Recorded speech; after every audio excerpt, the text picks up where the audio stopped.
কিভাবে আপনারা গণবিজ্ঞপ্তি করতে পা বাড়াতে চাচ্ছেন? গণবিজ্ঞপ্তিতে কি মতো ঢুকেছে?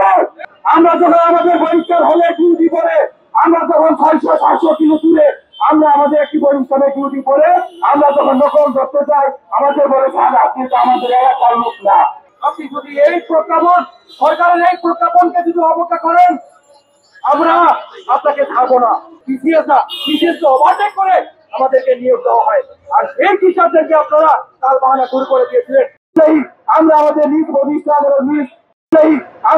নিজ প্রতিষ্ঠানের জেলার আশেপাশে চাকরি করতে পারি, তাহলে এই বদলিজনিত যে সমস্যাটা, সেই সমস্যা থেকে আমরা রক্ষা পাবো।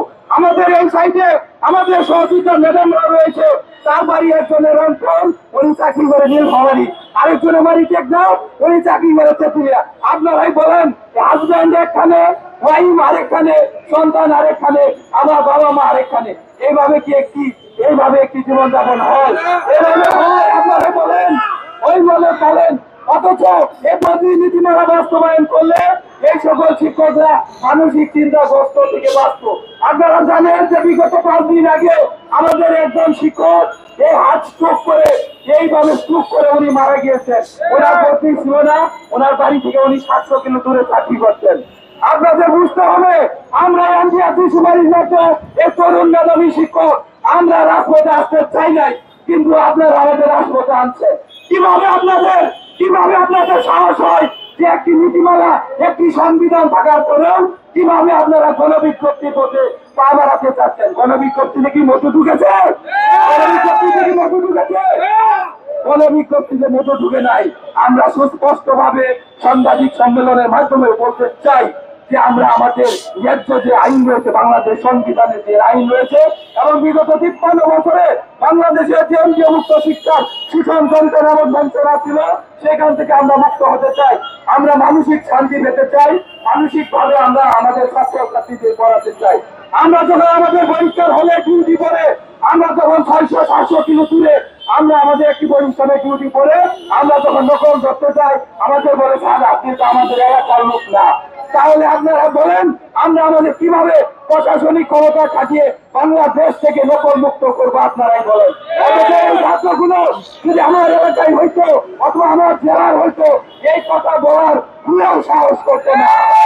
আমরা বলতে চাই যে বাংলাদেশে যেহেতু 53 বছর পরে বদলি নীতিমালা হয়েছে, এই বদলি নীতিমালার 3.15-তে সুস্পষ্ট ভাবে বলা রয়েছে যে গণবিজ্ঞপ্তির আগেই বদলি নীতিমালা কার্যকর করতে হবে, এবং 3.16-তে একটি বিষয় রয়েছে যেটি আমরা আপনাদের সাংবাদিকের মাধ্যমে আমরা সংশোধনী দৃষ্টি আকর্ষণ করছি। সেটি হলো 3.16-তে একজনকে প্রতি প্রতিষ্ঠানে বদলির কথা বলা রয়েছে। সেখানে আমরা সর্বোচ্চ 4 জন এবং সর্বনিম্ন 3 জন বদলির দাবি জানাচ্ছি, এবং সুস্পষ্টভাবে এখান থেকে শেষ কথা বলে যাচ্ছি, কোনোভাবে যদি বদলির আগে গণবিজ্ঞপ্তি দেওয়া হয় তাহলে অবশ্যই রাজপথে নামবো এবং আইনের সমাগম হবো। ধন্যবাদ সবাইকে। অবশেষে ডিসেম্বরের 18 তারিখের কর্মসূচির ফলাফলে আমরা 19 তারিখে একটা প্রজ্ঞাপন হাতে পাই, আর সেই প্রজ্ঞাপনকে ক্যান্সেল করার জন্য অনেক পায়তারা চলছে। পাশাপাশি এই প্রজ্ঞাপনটাকে ইগনোর করার জন্য এনটিআরসির চেয়ারম্যান একটি সুপরিকল্পিত হবে তিনি একটা বিরোধিতা করতেছেন। কারণ তার কথা হচ্ছে যে আগে নিয়োগ তারপরে বদলি। আমরা স্পষ্টভাবে বলতে চাই, আপনি যদি এই প্রজ্ঞাপন, সরকারের এই প্রজ্ঞাপনকে যদি অবজ্ঞা করেন, আমরা আপনাকে ছাড়বো না। আমরা আইনের আশ্রয় নিতে বাধ্য হব। আপনাকে বহিষ্কার করার জন্য আমরা মাঠে নামবো।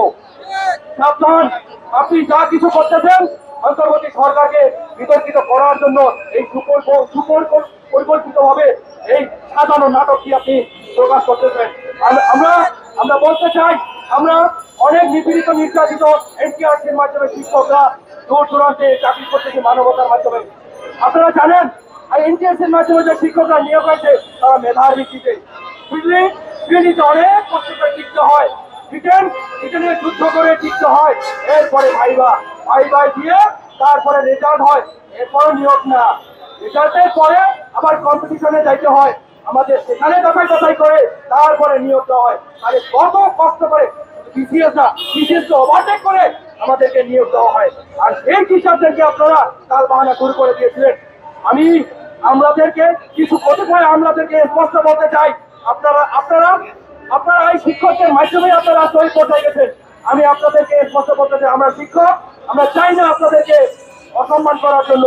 আপনারা ভালো পর্যায়ে আছেন, আপনাদেরকে সম্মান দেবো আমরা, কিন্তু কখনো পুরো সময়ে আমাদের এই প্রত্যাবটাকে অবজ্ঞা করবেন না।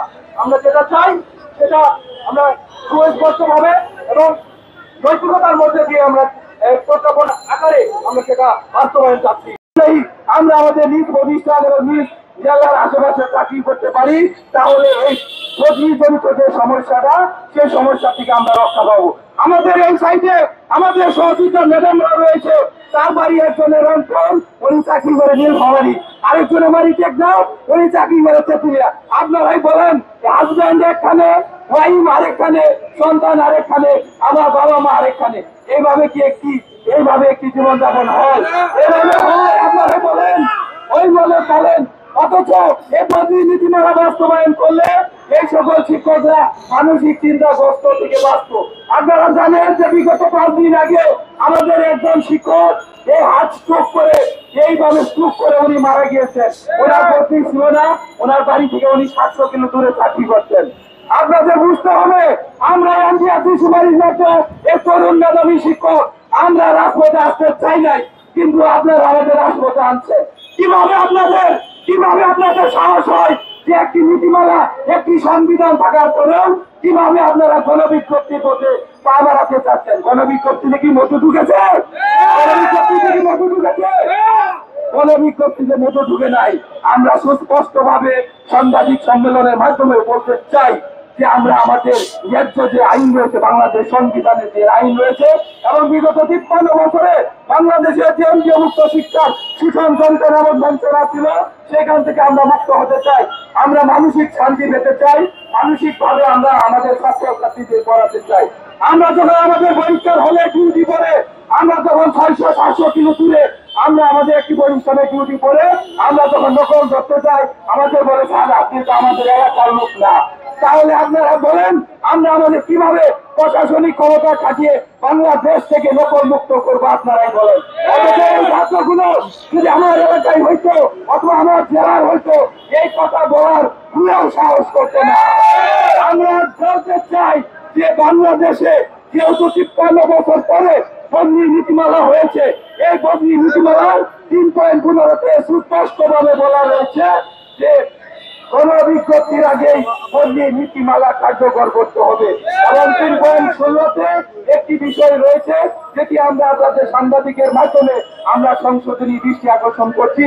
সেটি হলো 3.16-তে একজনকে প্রতি প্রতিষ্ঠানে বদলির কথা বলা রয়েছে। সেখানে আমরা সর্বোচ্চ 4 জন এবং সর্বনিম্ন 3 জন বদলির দাবি জানাচ্ছি। এবং সুস্পষ্টভাবে এইখান থেকে শেষ কথা বলে যাচ্ছি, কোনোভাবে যদি বদলির আগে কোনো বিজ্ঞপ্তি দেওয়া হয়, তাহলে অবশ্যই রাজপথে নামবো এবং আইনের সমাগম হবো। ধন্যবাদ সবাইকে। অবশেষে ডিসেম্বরের 18 তারিখের কর্মসূচির ফলাফলে আমরা 19 তারিখে একটা প্রজ্ঞাপন হাতে পাই। আর সেই প্রজ্ঞাপনকে ক্যান্সেল করার জন্য অনেক পায়তারা চলছে। পাশাপাশি এই প্রজ্ঞাপনটাকে ইগনোর করার জন্য এনটিআরসির চেয়ারম্যান একটি সুপরিকল্পিত হবে তিনি একটা বিরোধিতা করতেছেন। কারণ তার কথা হচ্ছে যে আগে নিয়োগ তারপরে বদলি। আমরা স্পষ্টভাবে বলতে চাই, আপনি যদি এই প্রজ্ঞাপন, সরকারের এই প্রজ্ঞাপনকে যদি অবজ্ঞা করেন, আমরা আপনাকে ছাড়বো না। আমরা আইনের আশ্রয় নিতে বাধ্য হব। আপনাকে বহিষ্কার করার জন্য আমরা মাঠে নামবো।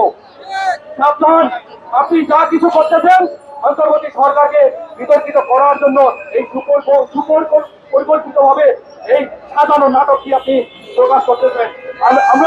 আমরা বলতে চাই, আমরা অনেক নিপীড়িত নির্যাতিত এনটিআরসির মাধ্যমে শিক্ষকরা দূর দূরান্তে চাকরি করতেছে মানবতার মাধ্যমে। আপনারা জানেন এনটিআরসির মাধ্যমে যে শিক্ষকরা নিয়োগ হয়েছে তারা মেধার ভিত্তিতে দিল্লিতে অনেক কষ্ট করে টিকতে হয়, ব্রিটেনে যুদ্ধ করে টিকতে হয়, এরপরে ভাইবা দিয়ে তারপরে রেজাল্ট হয়, এরপরে নিয়োগ না, রেজাল্টের পরে আবার কম্পিটিশনে যাইতে হয়। আমাদের সেখানে দফায় দফায় করে তারপরে নিয়োগ দেওয়া হয়। তাহলে কত কষ্ট করে বিসিএস ওভারটেক করে আমাদেরকে নিয়োগ দেওয়া হয়। আর সেই টিচারদেরকে আপনারা তাল বাহানা শুরু করে দিয়েছিলেন। আমি আমাদেরকে কিছু কতিপয় আমাদেরকে স্পষ্ট বলতে চাই, আপনারা আপনারা আপনারা এই শিক্ষকদের মাধ্যমে আপনারা শহীদ পর্যায়ে গেছেন। আমি আপনাদেরকে স্পষ্ট বলতে চাই, আমরা শিক্ষক, আমরা চাই না আপনাদেরকে অসম্মান করার জন্য। আপনারা ভালো পর্যায়ে আছেন, আপনাদেরকে সম্মান দেবো আমরা, কিন্তু কখনো পুরো সময়ে আমাদের এই প্রজ্ঞাপনটাকে অবজ্ঞা করবেন না। আমরা যেটা চাই সেটা আমরা সুস্পষ্ট ভাবে এবং নৈতিকতার মধ্যে দিয়ে আমরা প্রজ্ঞাপন আকারে আমরা সেটা বাস্তবায়ন চাচ্ছি।